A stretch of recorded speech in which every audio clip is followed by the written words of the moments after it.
Legendary film producer Dino De Laurentiis has made some of the biggest, best and worst films in the history of cinema. For 60 years, he's been a one-man movie industry, producing everything from Fellini films to Serpico and the 70s remake of King Kong. Now a sprightly 81, his latest film is the box office smash, Hannibal. Omnibus celebrates the life and times of Dino De Laurentiis.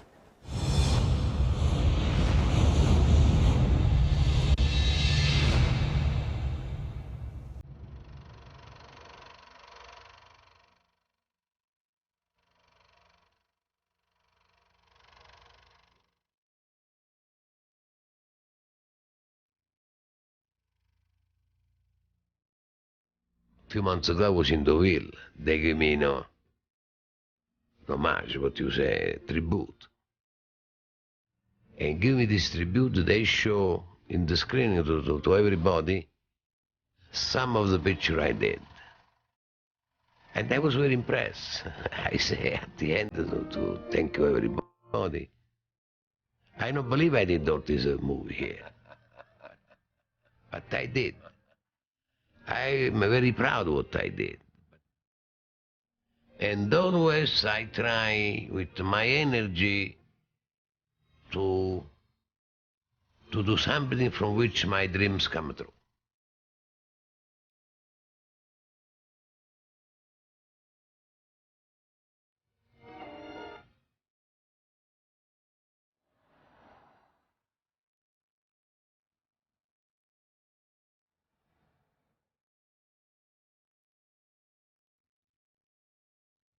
For all my life, I always refuse to be part of the studio.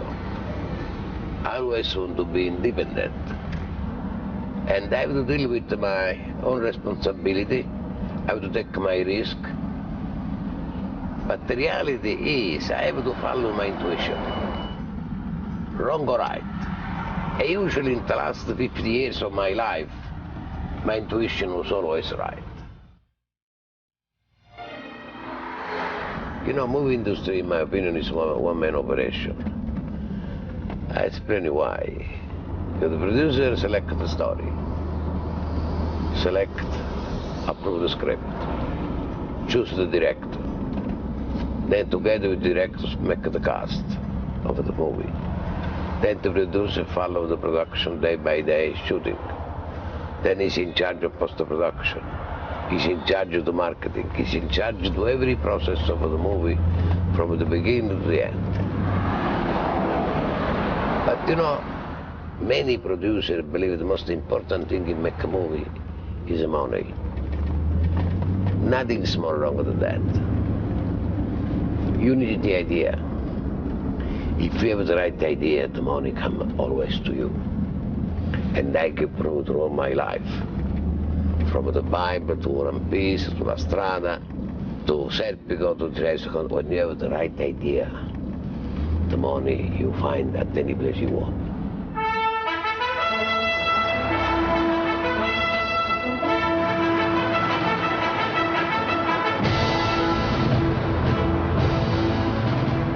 Dino De Laurentiis has always been a genius at finding the money to make his films. Although he now works out of the Universal lot, he fiercely guards his independence from the Hollywood studios. Dino is definitely a movie mogul. He doesn't need other people to make things happen. He will make things happen on his own. You know, everyone is unique, but there's unique and then there's, you know, Dino. God, he's contributed so much to the American movie industry, world movie industry. Dino knows his place in the film history. He knows how clever he is, and he knows that he doesn't need anyone, and that's his strength and his power. He doesn't need that. You know, with all due respect to Hollywood, they need him. Well, I suppose I heard of Dino like anybody. When you became interested in movies, you saw these things that Dino De Laurentiis presents, or Dino De Laurentiis making the Bible. Or Dino De Laurentiis is making War and Peace, or some of which were good, some of which were bad. They were all overblown. But Dino truly raised all of the money for his films and therefore literally did present these films. He also produced them.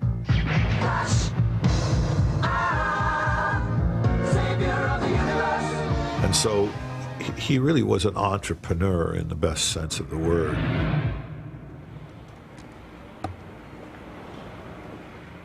Look, my routine is I wake up at 5:30 in the morning, every morning. If I go in bed at 10 o'clock or 1 o'clock at night, at 5:30 I'm up.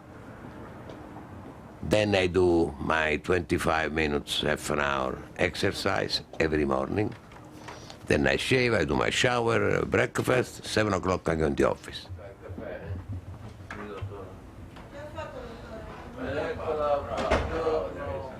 I must say something. I did in London, Flash Gordon, at the Shepperton studio. And every morning I was there 7:30. One day I wait, 9 o'clock. Before 9 o'clock nobody come. Next day, before 9 o'clock nobody come. Next day I call everybody. Say, listen, I am here 7:30 in the morning. If somebody is not able to come 7:30 in the morning, it's better resign and stay home. For next day, everybody start work at 7:30 in the morning. It's 1 hour and a half more work every day. This means a lot. And you can do so many things more. You know, I've learned a lot from Dino. One of the things I've learned is that there's this phrase, don't put off till tomorrow what you can do today. It's Dino, it's don't put off 1 second what you can do immediately right now. And something will come up and he's grabbing the phone in the next millisecond and taking care of it. Yeah, we are in negotiation, but quite sure we'll make a deal. Yeah, quite sure, I say. Yeah, we got to make a deal, no problem. During the final weeks of post-production on his new film Hannibal, De Laurentiis is already setting up future films and deals. First off is an ambitious Roman epic with Italian writer-director Carlo Carlei. Carlo, I think we have a great story. It's fantastic, beautiful story about the end of Roman Empire at the beginning of new empire in Britannia. So when are you going to start the script? The first draft that we expect to deliver in 6 weeks. 6 weeks starting from next week. We hope we can End of the year. have something even before Christmas. Before. That's what I Christmas said. too late. I said he'll give it to us before. No, se lui vuol cominciare, look, time is the essential here. In my opinion, with this treatment, if they move fast, the script can be done first draft in 4 weeks. De Laurentiis always works closely with his wife Martha. They first met in the 1970s while she was working for him. And one day I see an angel cross my door. I say, oh my gosh, who is this angel? And I ask, it's Martha Schumacher. What she does? She works for you in the accounting department. The studio, I would catch glimpses of this very powerful little man, and I really didn't know who he was. And then when I found out he was Dino De Laurentiis, so funny, you know, going through the lobby with a lit cigarette in his coat and his little hat, going up to his offices. He was, I mean, this was the heyday. He had already perhaps shot King Kong. It hadn't come out yet. He had done Serpico for Paramount, a lot of pictures with Paramount. So he definitely had this huge reputation. He's the kind of man that he's, where's Martha? It's all the time, where's she, Martha? Like, where's Mama, you know? He needs me there by him all the time. As the producers of Hannibal, next is a marketing meeting at MGM with director Ridley Scott and studio head Chris McGurk. The main issue is whether or not to test preview the film. MGM, United Artists, how can I help you? Dino, I think, is one of the, you could say one of the old school, but actually, well, he's one of the new school because he's still charging along. I want to take 10 seconds here, I want to count this. No, because I think, well, I've got to say that he's one of the best producers I've worked with, actually, because it's not tit for tat. You're always covered. You got a problem, you say something, and you ask for something to be done, it happens in, if not in 10 minutes, by the end of the day. He comes straight into the chase. Chris, listen. It's going to go for Put the camera on him. Listen, Over here. Close up. What? What's up? What Chris. we're discussing, I think. Chris, listen to me. We have a long conversation here. Really strongly believe we do mistake into the preview. To go in the preview, we have a risk to go internet, maybe somebody just to try to focus and make some statement is not good, and we don't need this aggravation. What I propose, I have an idea, listen. We are in the process to the mixing now, finish next week, Wednesday or Tuesday, whatever. No preview at the moment. Let's have another screening for Universal MGM, you bring more people. Yeah. If still we have some doubt about, then we talk about the preview. Yeah. But if we have no doubt anymore, let's forget the I don't preview. mind giving cards out to the people that attend. No, you've got to do that. Okay? I was going to say, but it should be a kind of formal preview. I think it makes a lot of sense. And we're all comfortable with it, and they're comfortable that they don't need the preview for marketing purposes, then I think this is a What I'd like to do. All right? What? Yeah. A little list. Good. Into it. Good.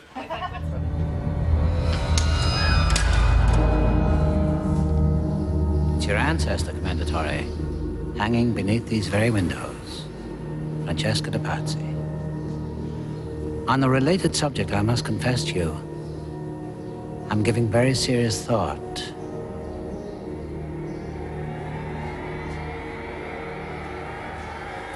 to eating your wife. He's very sharp, very, very clever man. He knows what's what. So, to me, it's always very impressive when you meet somebody as shrewd and as clever as Dino. He's lethal. My agent is a Sicilian, Rick Nasita. He's American, but he's Sicilian. Tony, whatever you do, if Dino gets on the phone, don't talk money to him. And he said, if Dino talks to you money, Tony, we need a favor. He said, put the phone on, because he said he'll kill you.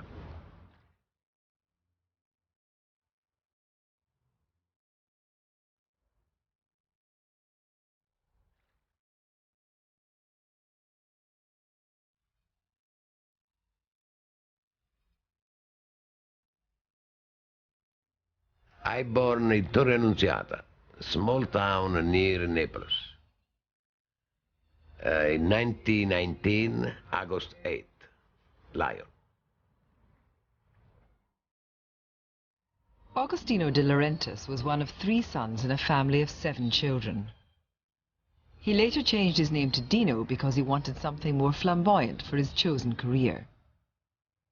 Dino, sin da quando era piccolo, ha avuto sempre le idee, il pallino del cinematografo, e ha sempre cercato di fare cose un po' al di fuori di quelle che facevano i ragazzi della sua età.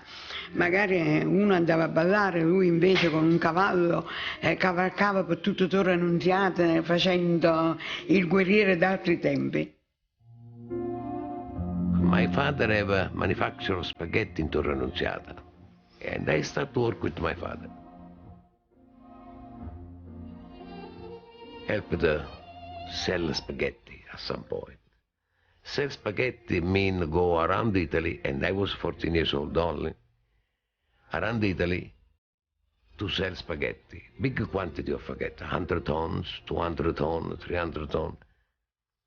One day I was in Rome, and I saw a poster at the station, train station, in which they say Centro Sperimentale Cinematografia di Semin, National School for Cinema.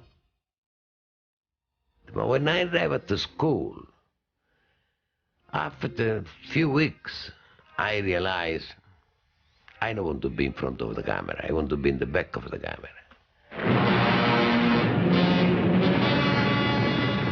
His ambitions were interrupted by the Second World War, but his experience in the Italian army and witnessing the aftermath of the war encouraged De Laurentiis and other Italian filmmakers to look to real life for cinema stories.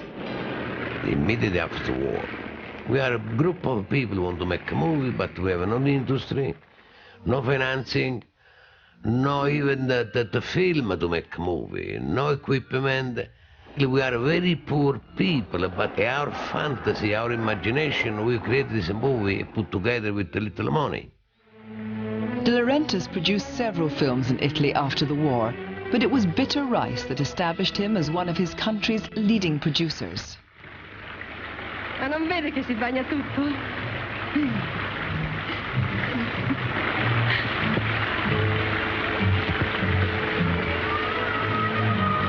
Devo andare, mi lasci? Non me lo dai un bacio? Sì, ma stia indietro.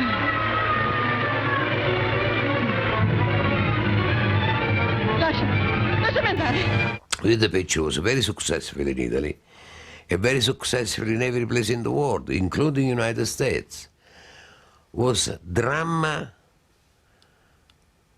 with sexy violence, but realistic. It was a true story, practically speaking. But this also because we are able to discover an Italian star, Silvana Mangano. Later on, she became my wife. At that time, Silvana Mangano was an unknown girl. Nobody knew. When the picture is over, I look at her, I say, you are so beautiful. If we do kids together, the kids from you come so beautiful. Why we not marry at each other? Coming this way spontaneously. De Laurentiis married Silvana Mangano shortly after Bitter Rice. They lived in Rome with their 4 young children, Veronica, Raffaella, Francesca and Federico. You know, when we were growing up, we really didn't realize who my parents were. We didn't understand really that my mother was so famous and my father too, and you know, we knew that they were because we had paparazzi around all the time and people noticing, and we always were treated like, you know, a royal family. What happened is that my mother became this instant star, you know, all over the world. And of course, Dino had a contract with her, so they were married and they already had 1 daughter, my older sister at the time. And I think, you know, they really helped each other's career. He made a lot of movies with her, and she did a lot of what she did to promote him in a way, you know? In that way, she was like the typical classical woman that's behind the man. And this very night, Olympus shall welcome a new god, Ulysses. Immortal. This is my gift, the greatest gift that has ever been offered to a man. De Laurentiis produced numerous films in Italian, but also began to make English-language movies with international stars wooed from Hollywood. There are greater gifts. To be born and to die, and in between to live like a man. My ambition in the 50s was to create an Italian industry to make an international movie.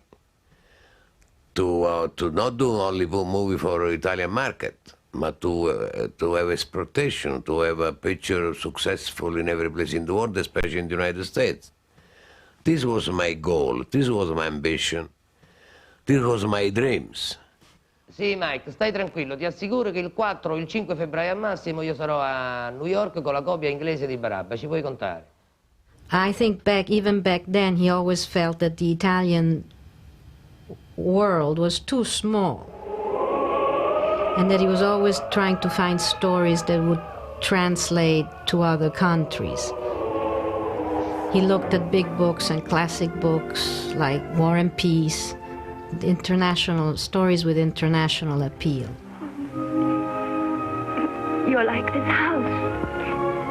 You suffer, you show your wounds, but you stand. I think Dino was trying to compete with Cecil B. DeMille. I mean, that's who is the guy that he wanted to beat, and it was easy to beat him.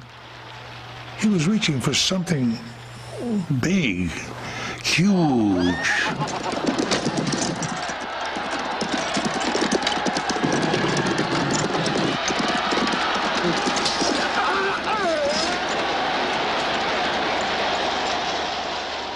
Money was very difficult to get a hold of, and he was a genius at raising the money, getting Columbia behind him and so forth. It was an awesome job. The winner, please. La Strada. From Italy. As well as achieving box office success, De Laurentiis strove for critical acclaim, producing La Strada and Nights of Cabiria for director Federico Fellini. Both films won Oscars for Best Film in a Foreign Language. Mr. De Laurentiis will accept. Thank you.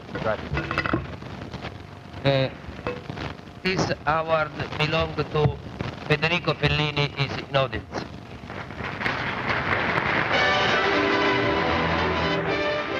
Dino's always felt Fellini was the greatest director that ever lived. And they really had, throughout this whole career, you know, this very tumultuous relationship. But I think even Federico was very fond of Dino, you know, in spite of the arguments they went into, he kept going back to him.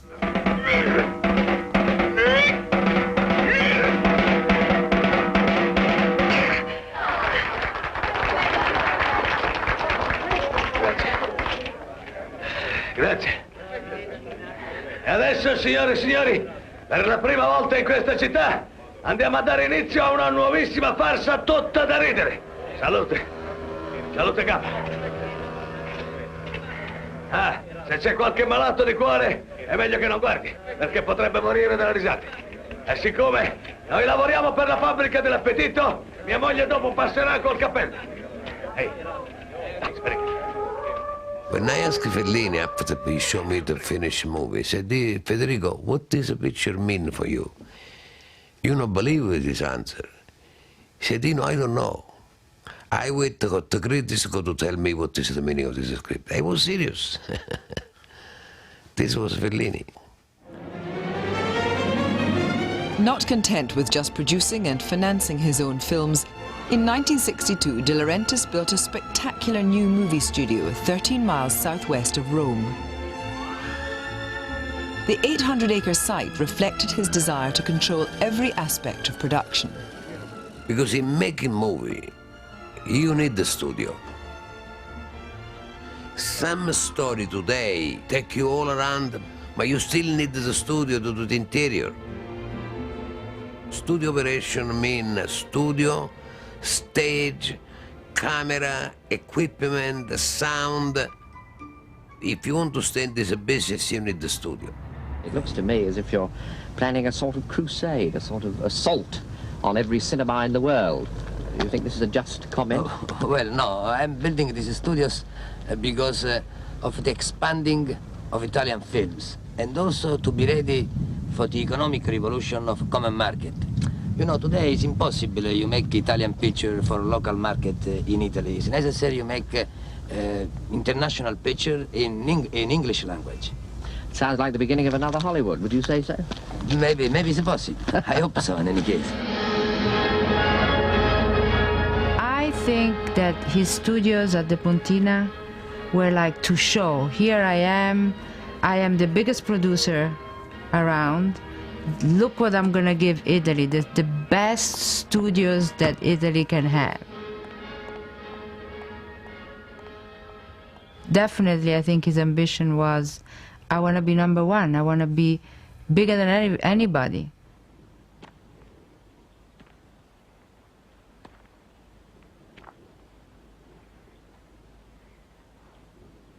If you want to kill your emperor,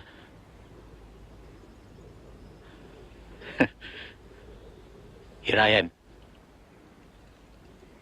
Well, it's very interesting because Dino was a relatively small man, and I think the big pictures made him feel bigger. I don't know. He wanted to be the emperor of films, you know, the leader, the great producer. But Dino had visions of grandeur and the imagination to think, and I get half money Italy I get from Russia. You know, he was an imaginative man. He was smart, see, he knew he could get in Russia what he couldn't get anyplace else.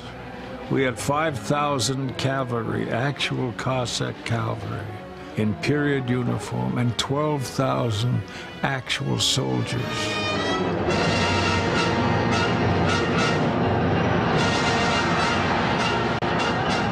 The magnitude of his vision is extraordinary. He looks at things with a big, open mind. I mean, so what? The Bible, let's do the Bible. What's the problem? And he knows how to arrange things so that it becomes, in the end, a very important film. The Lord hath spoken and said, bring 2 of every kind into the ark to keep them alive. There are more beasts yet to come. Japheth, help them find their way. Ham, Shem, load hay and grain. Wife, thou and the daughters, put oil into the lamps, and get thy house aboard the ark in order. I remember at the time, I was much younger, I was shocked. See, finally, we Italians can do the same things that the Americans do.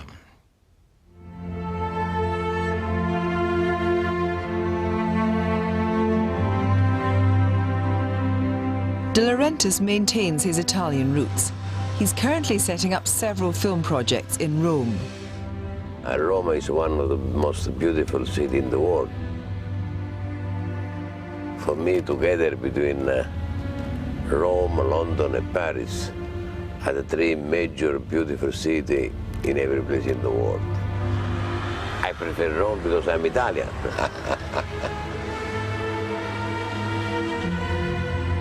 I come 3-4 times a year for business.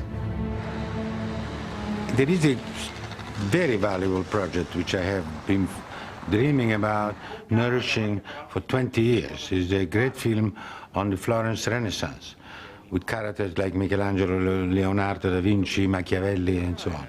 But we never found the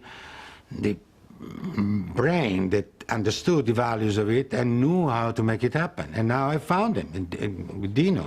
So here we are. It's called the Florentines, this project. And this is Martin Sherman. The writer for Zeffirelli and De Laurentiis' project is American playwright Martin Sherman, who has flown in for a script meeting at Zeffirelli's villa. In my opinion, we have to start with young kids. You understand my English? Yeah. You sure? Not be polite. Well, it's my problem, no your problem. When you don't understand my English, stop me. Okay. And I try, in my Neapolitan way, to be clear. Michelangelo is important. Leonardo is important. Machiavelli at the moment don't work. But supposing part of what Machiavelli does come from Marco, and you eliminate Machiavelli, I believe you eliminate one character, but you could have a more strong story. This isn't history. This isn't history. Suppose Machiavelli is, I mean, he's not 20s, he's 30. He's the young guy, he's in love with somebody, he gets Michelangelo, he gets Leonardo, he has Forget all about of these Michelangelo, Leonardo, and all of that. No, but then Michelangelo and Leonardo come into story. Exactly. If the big story is the love story. But it's very important the producer takes exactly the picture you want to do it. Because if not, the writer go in his own way, then he deliver you the script. You read, maybe it's even good script, but not good enough for the audience. And that is the reason I give a specific instruction to the writer in the way of the movie. Zeffirelli agree 100% with me.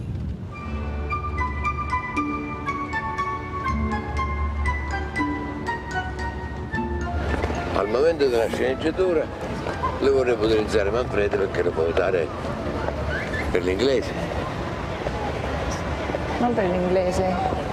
Ma sì, perché Manfredi parla e scrive l'inglese, lo puoi usare sotto questo aspetto qua. Scusi, lei è regista? Dentista? Regista. No. Siamo scomparsi. Buongiorno. Grazie.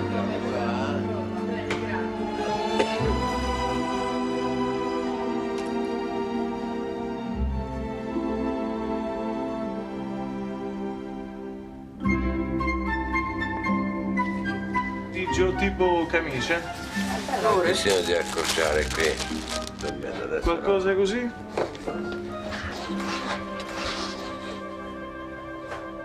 Sì, ma dove lo metto? Quando lo metto? In California non mi serve, e a Roma è troppo leggero.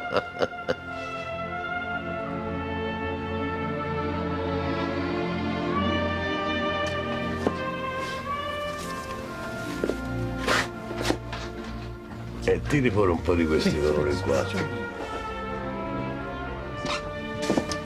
Questo ce n'ho 6 di queste io. Sì.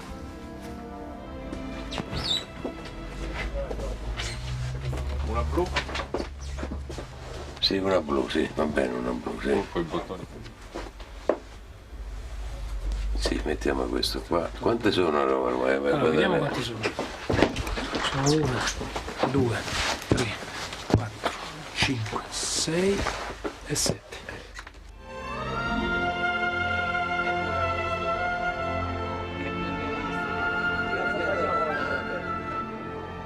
I think he feels really good in Italy. You can see him there. He's like the king. You know, everybody comes to him. Everybody knows him. He's like a legend in Italy. So I think he misses that. He likes that, you know, the attention. He says he doesn't, but I think he does. The best coffee in Rome.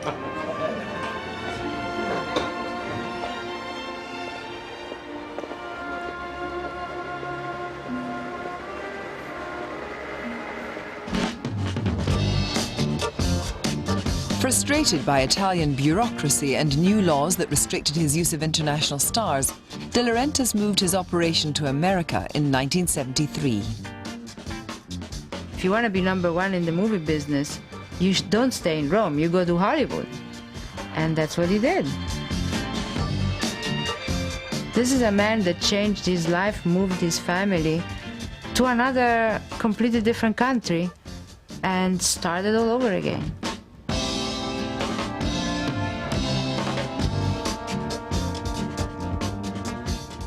It was kind of gutsy to come to America. He could barely speak English, you know, and try to make judgments on what American audiences would want. And I remember that he had a phenomenal amount of success. Guess who got shot? Saipagon. You think a cop did it? I know 6 cops said they'd like to.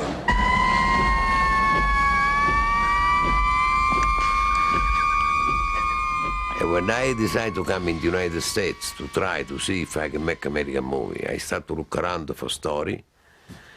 I don't find anything really attract me. Then one day I called Peter Ma. I said, Peter, what you doing? Do you have any new idea? He said, you know, I work in a new book. What is a new book? It's about Serpico. What is Serpico? And this explained me the Serpico is some from a New York policeman. He discovered corruption in New York department.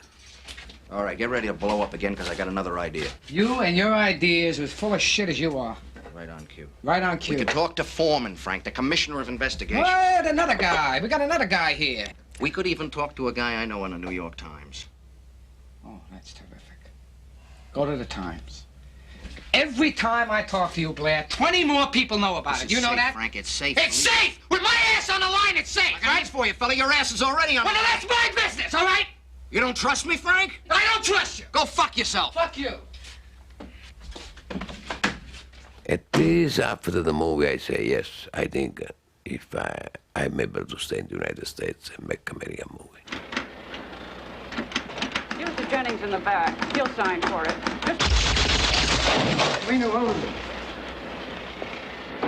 With loans from banks outside the Hollywood system, De Laurentiis again bought the book rights for his next film, thus maintaining his independence. Very easy to get something done. You went into Dino's office, you had 5 minutes, you said, what about if we have so-and-so play the part? Yeah, okay, fine, that was it.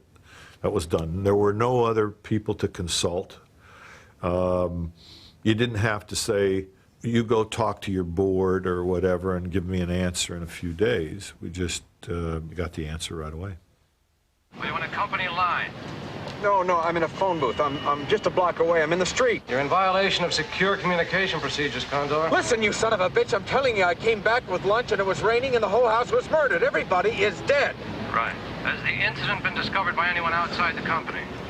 I don't know. I don't think so. He did amazingly well. And as a matter of fact, his first few years, he seemed to have the Midas touch. He just went from hit to hit to hit to hit. Here's to the big one.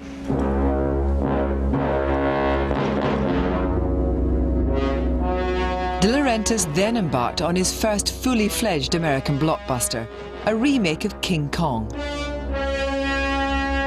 The film was a big hit and showed the world that De Laurentiis could take on Hollywood at its own game. I mean, Dino loved the bigger monkey, as he called it.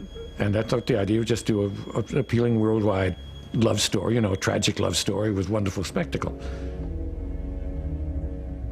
Dino's motivation in making Kong, aside from all of these things, he really wanted to make, and thought he could, make the biggest motion picture success of all time.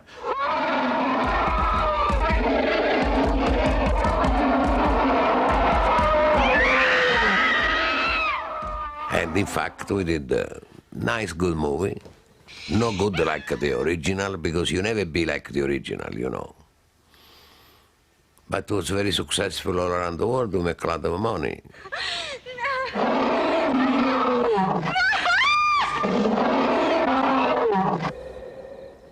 This was after Jaws had come out, which was credited with revolutionizing the business.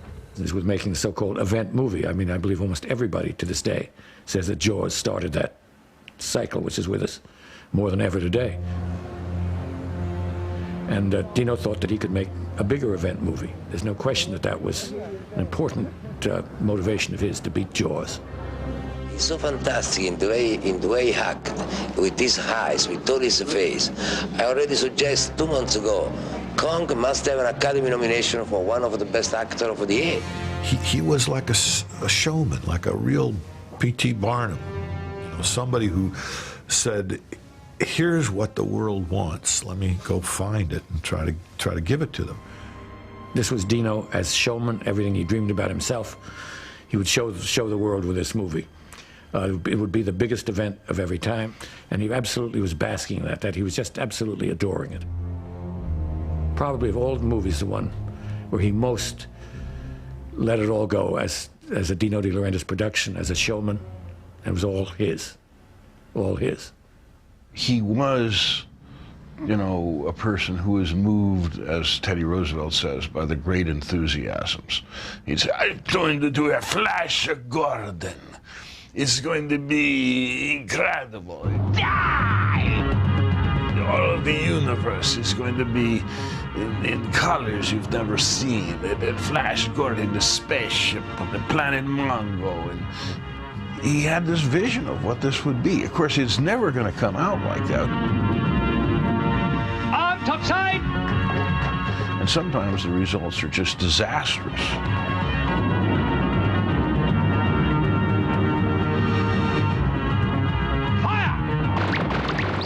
Flash Gordon cost $30 million, a huge sum for then, and it failed to recoup that budget in North America.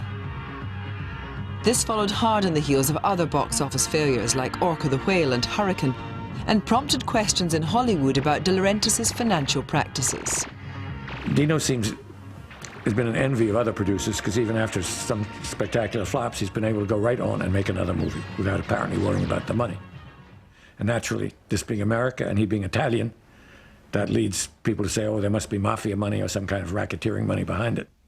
In 1979, journalists embarked on a flurry of speculation about De Laurentiis' alleged mafia connections. He has always denied the rumours. I'm a laugh. I tell you a story.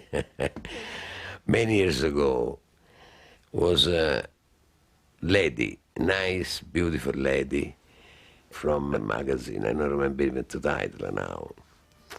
And she put to me the same question. She said, Dino, what do you do? Because they don't understand the co-financing itself, foreign territory. Say, you take money from the mafia. Say, come with me. I go in Europe, and they introduce the mafiosi. They financing me. When I arrived in Amsterdam, I asked the owner of the Slavenburg bank in which I work with, they financing my movie. Said, do me a favor, prepare a little reception in my honor. I have a newspaper girl with me, I want to introduce you like a mafioso. This is what we did.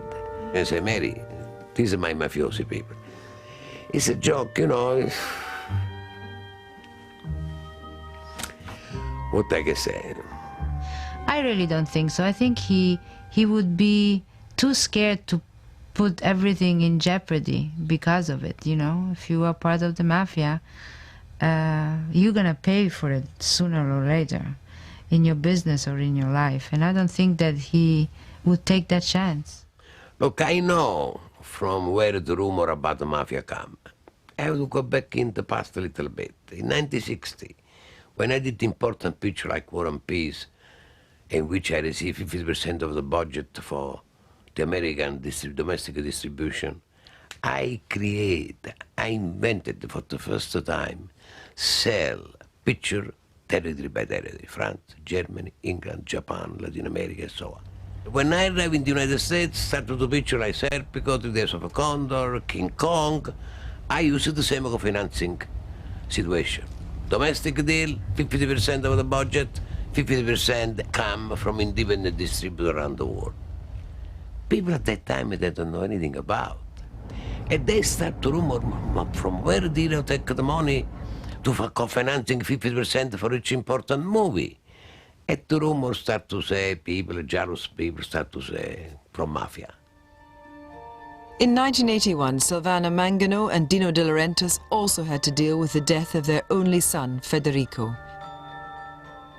De Laurentiis had hoped Federico would take over his business.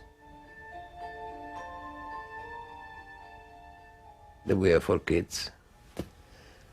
3 are alive. 1, the boy, unfortunately, died in plane crash in Alaska. It is life. Life go up and down. And you must find in yourself the strength to survive when something like that happening to you. When we came to LA, that's when the trouble started, because she did not like LA. She didn't have a lot of friends, she wasn't working, and it was hard. You know, when you don't have a lot to do and you're not happy, then obviously you're going to start thinking negative. And she started getting really depressed. But I think the tragedy of my brother, they couldn't see each other anymore. I think that every time they saw each other, they thought about him. I remember my mother used to tell me, every time I look at him, I feel guilty, because I gave him the son that he wanted, and he's no longer here. Silvana died in December 1989. De Laurentiis later married Martha, and they have 2 young daughters, Carolina and Dina. It has just fulfilled us. You know, obviously, kids, I make him younger, he sucks the life out of me, he sucks the life out of the kids. It's not changed him, perhaps, perhaps mellowed him, perhaps given him more of a sense of being on the ground. He found Martha, and he calls her his angel, who rescued him and made another family with him. And that's why he survives today. You know, I'm a Neapolitan, and Neapolitan take care about the family more than anything else in the world. Hai messo la sale? Sì, signora. These are good spaghetti, it's Italian spaghetti. The best spaghetti in the world. We don't socialize so much that people have to see Dino, or Dino has to be seen. He's quite comfortable in having people to the house, entertaining at the home. Every business deal he's ever done has probably been conquered over his dinner table with pasta. Really little. Very little. That's enough. It's enough, Carolina. I used to throw it up against the wall, and if it stuck, that would say that it was finished. That's a very Protestant way of doing things. Well, I want to do it this time. I want to do it this time. Take half, and you throw half. You're fine. It's done. It's done. Finito. So many deals I did around the spaghetti, in the way I cook, in all my life. What you can do around the table, you cannot do without. With good spaghetti. Fast. Okay, Adrian, spaghetti ready. Here, look, Napolitan spaghetti.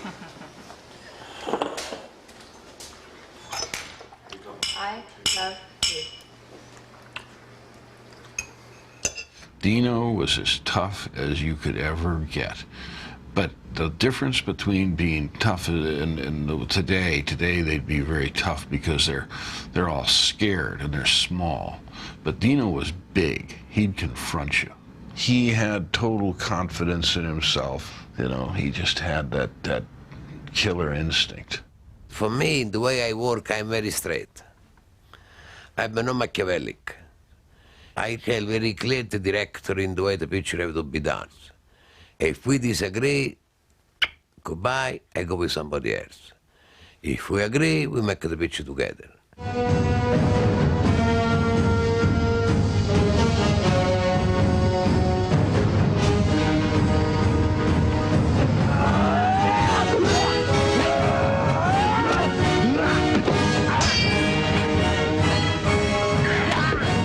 You know, he'd say, you must do this, you must do that.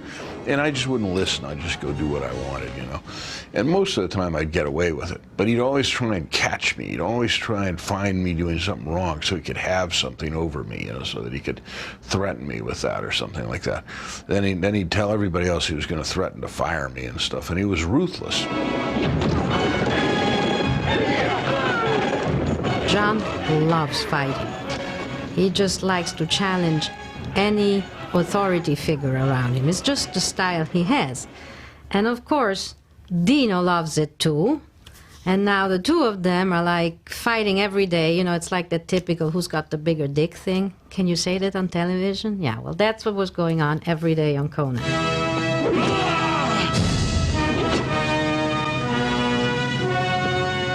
Well, I fight all the time when I see something is wrong. But always we come an agreement, and we decide for the best of the picture, this is the best way to move. So he said, if you make this movie a hit, I give you a golden sword. Bulgari make you a golden Conan sword. So as the movie was a hit, I said, where's my golden sword? And he went, there's your golden sword. That's Dino. You know, I'd heard a lot of stories about Dino before I met him, and I didn't think it would go over well, you know, and I didn't think I would like being around Dino. So I went in with that in my mind, and as soon as I entered his office even, as soon as I sat down, I felt like I was at home. It was strange, though. De Laurentiis chose David Lynch to bring Frank Herbert's epic sci-fi novel Dune to the big screen. Our shared enemy, the Harkonnens, are once again in control of Arrakis. Stilgar, your leader, has asked me and my mother to teach you the Weirding Way, to crush the Harkonnens. We must do more than this. We must totally destroy all spice production on Arrakis. Well, see, on Dune, I didn't have final cut, so Dino was Dino 100%. You know, everyone has their own ideas of the way a film should be. And Dino is the producer that gets involved from the beginning all the way through to the end. And if you don't have final cut, there's not a day hardly that goes by that you're not, you know, into it with Dino. So it was a nightmare for me. I kind of died the death on Dune. The problem with Dune, you know what is the problem with Dune? We have a fantastic movie when we did the dark cut. It was a 3-hour movie. And Universal, please Dino, we don't need 3 hours, we want 2 hours, 2 hours, 2 hours. And I did the mistake to listen Universal and cut 1 hour from the movie. Immediately we cut 1 hour from the movie, it was not the same movie. It was not the same movie. We destroyed in the editing room of the movie. He was proud of every movie that made it. The movies that didn't make any money, we didn't talk about. So the next day at the box office, the movie was a flop. We didn't talk about it. It was forgotten. But see, that's a great thing, because instead of dwelling in the negative and thinking, oh my God, I made a mistake, oh, this is so awful, I lost so much money. No, he would say, forget it. I don't want to talk about it. This is over. Tomorrow is another day, and I'll make the best movie tomorrow. Although De Laurentiis reeled from the critical and financial fallout of Dune, he pushed forward, opening a new film studio in Wilmington, North Carolina. Blue Velvet, De Laurentiis' second film with Lynch, was shot at the new studios.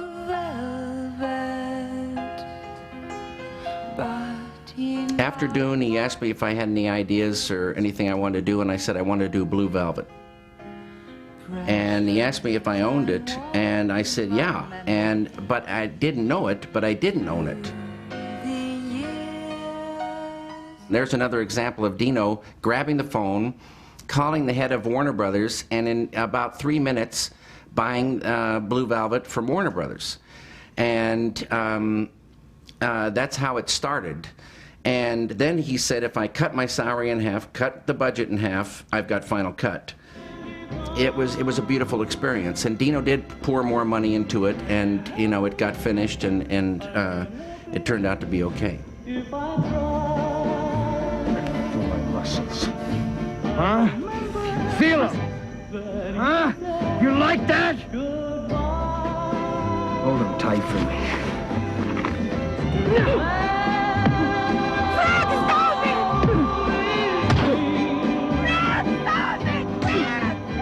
If you do some special movie like Blue Velvet, and you have some special director, David Lynch, leave him alone to do the movie.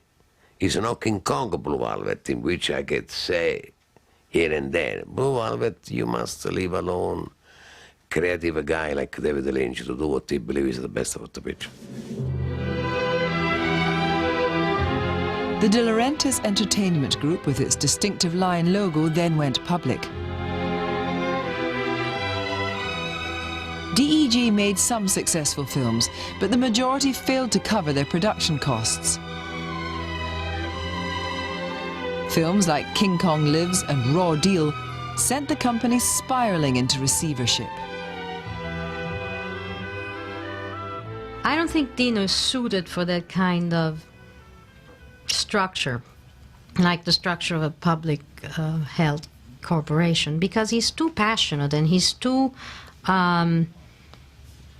he follows his instinct and his passion. You know, he doesn't want to explain to a board of directors why he believes that this movie is better than this one, you know.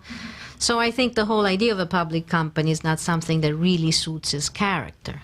Dino and I met at a point when my career was nowhere and hadn't even been anywhere. And Dino had had this legendary career, but he'd had this public company, and they'd gotten swept up in sort of the recession that had hit the film business in the late 80s. And so he was sort of phoenix rising from the ashes, so to speak. And really together, in this very unlikely combination, this man who at the time was 70 years old and myself, a young filmmaker, teamed up. And Dino made it possible for me to make my movie by backing it with his own money. These ain't nothing but goddamn signals, you lying son of a...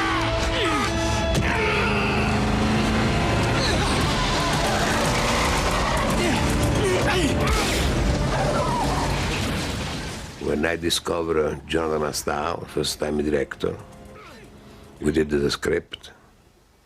We gave script to so many studios around here in California. And everybody said, script is good. We want to be involved in this project, but we don't know John Astow. Change the director. I say, I change the studio, but not the director. God damn it, listen to what I'm telling you! Shut the fuck up! He did something no other producer would do. He dug into his own pocket for millions and millions and millions of dollars to co-finance Breakdown. Hey, shit for brains! And there's not a single other producer in Hollywood that would ever play with their own money or gamble in that way. And if it wasn't for Dino's courage, or as he likes to say, having 3 balls to put on the table, that I wouldn't be here. De Laurentiis collaborated again with Jonathan Mostow on U-571, a Second World War submarine drama. It took over $127 million worldwide and decisively restored De Laurentiis as a top player in Hollywood. Guys, bracketed. I don't think Hollywood never knows what to do with the Mavericks, like they didn't know what to do with Orson Welles. They don't think they quite knew what to do with Joe Levine or John Huston, and Dino's the same. I think they find him a puzzle, but he does it, and they admire him for it. They may not like him for it, but they admire him for it because he produces the goods. He does it. And confirming De Laurentiis' reputation as Hollywood's maverick mogul, Hannibal had one of the biggest box office openings in film history. So what's it to be? Balls in or balls out?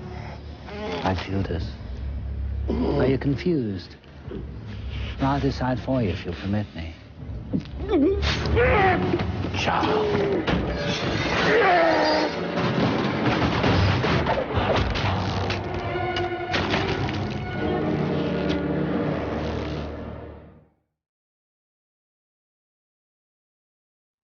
Now Hollywood has recognized Dino De Laurentiis' unique contribution to cinema. He has been given the prestigious Irving Thalberg Award at this year's Oscars.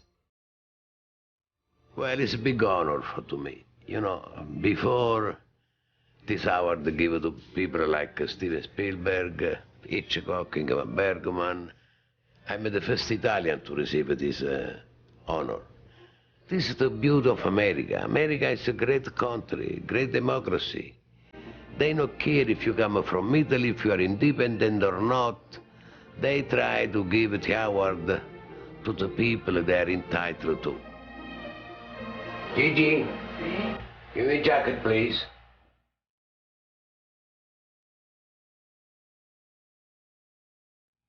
Well, nervous no, but there's some emotion, yes, because, you know, I take all my family, Martha, my 5 daughters.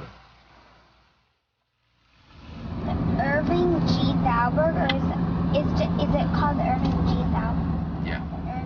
Everybody be there. Be some emotion, for sure. I'm sure it's some emotion during the ceremony. I don't know what I go to say at the speech at the Academy. I have no clue at the moment. But the last moment I go to invent something.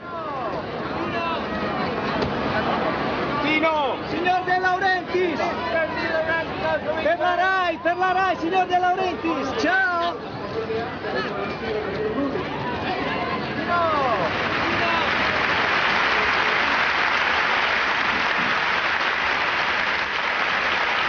Ladies and gentlemen, my dear good friend, the great Dino De Laurentiis.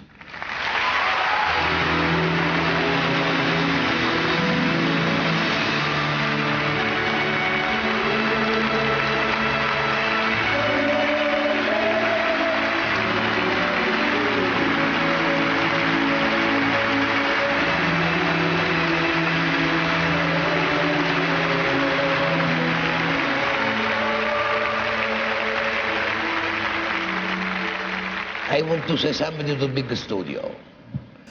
Not be afraid about young talent. New mind, young mind are the future of tomorrow films. And remember, Irving Thalberg himself was only 23 years old when he ran MGM. Finally, let me share this award with all people, all talented people, all the young, working all my film behind the camera. Thanks to them, and to everybody go to buy tickets, especially for my movie. Thank you very much. Goodbye.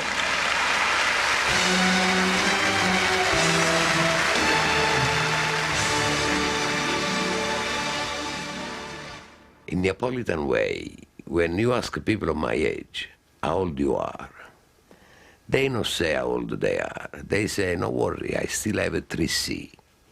You know what 3C mean in Italian? C number 1, cervello, brain. C number 2, cuore, heart. C number 3, coglioni. If you have a cuore, heart, cervello, brain, e coglioni, you don't feel your age. It is true. Because sometimes I wake up in the morning, I shave, I look my face, become old every day, but I don't feel old. I feel full of energy and full of passion for my work. Adrian! Dino, you guys eat first. You've got Adrian!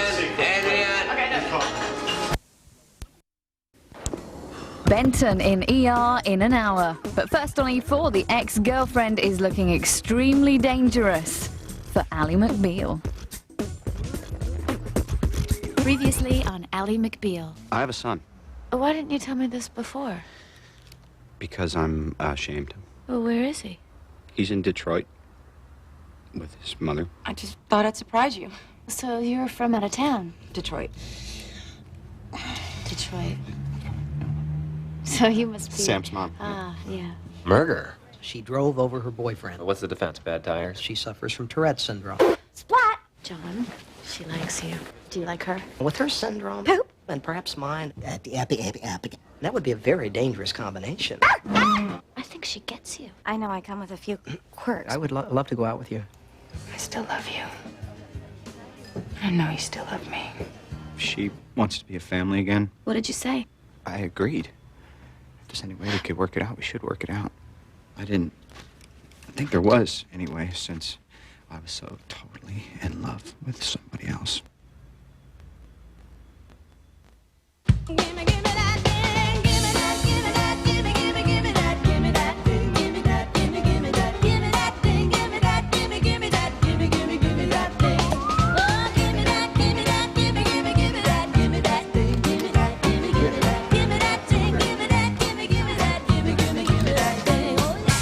don't seem that nervous. I mean, if I were getting married in 2 days, you know, puke steady. Not that lingering around wouldn't make an excellent wife. What are your thoughts? You seem quiet. Well, I think Tourette's is so cool. It'd be so great to just annoy people like that. You whoop and twitch. Any other good ones? Sex. Did you say sex? Well, there's a certain hyperactivity involved that can be released through tics and also through sex. I'm planning on relieving myself later.